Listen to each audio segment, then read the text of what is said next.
I'm Kimberly. I'm Michael. And we just saw... Big Shark! Big Shark! This will be our no spoiler review. No spoilers. I recommend watching this movie if you love The Room, or you just love watching movies that are poorly done and really cheesy for strictly entertainment value. The acting is not good, and that's why it's funny. There's so many scenes that are illogical, and that's why it's funny. It's ludicrous, it's absurd, the CGI is really bad.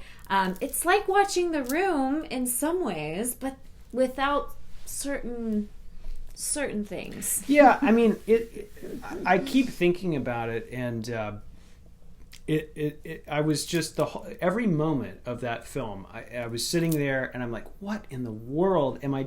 What is this scene? What is this scene? How does any of this connect? Yeah. Oh, there's this one thing that connects the whole thing. It's this giant shark that we have just flying through the city. You know there's a shark in the trailer, so we're not giving anything. Big Shark is the name of the movie. But Tommy has accomplished something by putting this thing together. And it seems actually very organic, the way he put it together. Yeah.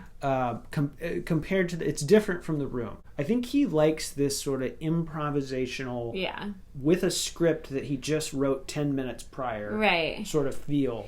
Greg was there in person at the Plaza Theater and shared with us his whole story about meeting up with Tommy and starting this movie. And just listening to Greg talk about that was really entertaining. I was shocked that I was actually hooked into the conflict resolution. Yeah, I was like, okay, how is they gonna resolve this? The three main guys, their relationship they actually had some chemistry. The three main guys. I mean, like the romantic relationships, there was like not really real chemistry. These scenes, with the singing. There's some singing. With sort of just them rambling. There's some tragedy. It's like it's really funny tragedy. It's this thing they do in The Room. I don't know if you remember when we were watching The Room beforehand, when the guy comes over and he's like, I got a tragedy, Tommy. I got to tell you the story about how Claudette found me underwear. Right.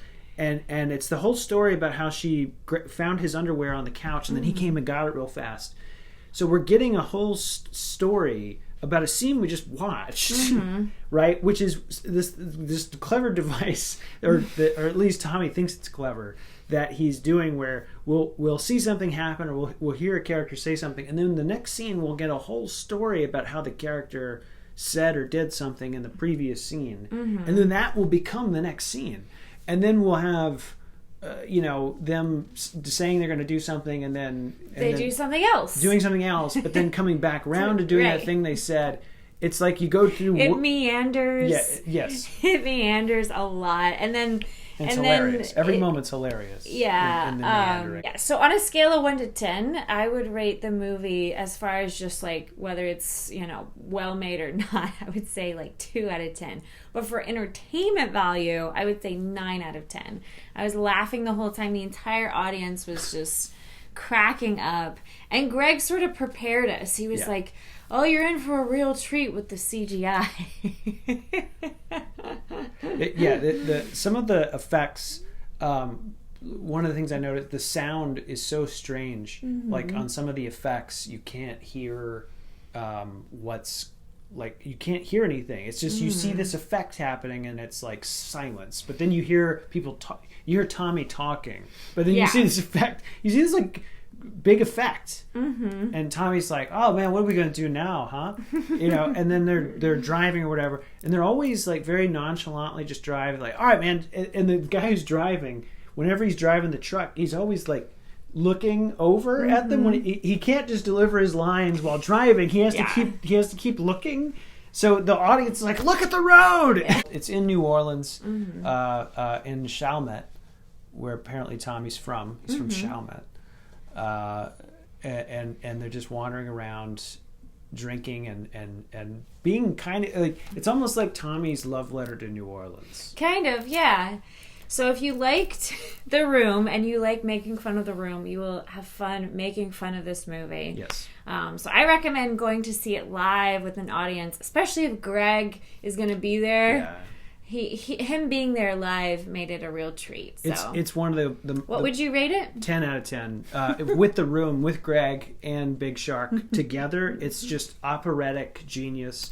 It builds and it crescendos, and you're laughing so hard you're crying, and you're having fun with people that you're with, especially if you're with people that you get to enjoy it and spend time. We were there with friends, so it's something to it's kind of like going to an amusement park. Yeah, is what I would compare it to. Going to an amusement park. Like I would debate if I was going to go see the original prints of the original trilogy Star Wars films, right, in a theater, 35 millimeter. I would debate between going to see those all in a row or seeing Room, Greg, and Big Shark. Yeah, I mean, I definitely laughed more. If you like to laugh, you're gonna like this movie. It's just it's outrageous. It's hilarious. Tommy's done it again. Yeah, he's done it again, and congratulations, sir, and great congratulations, job, Jeff Pearson. Great performance. Yeah, great performance as the reporter, job. Jeff. Yeah, so go see this movie, and comment below if you have any thoughts for us. Thanks for watching. You're telling me to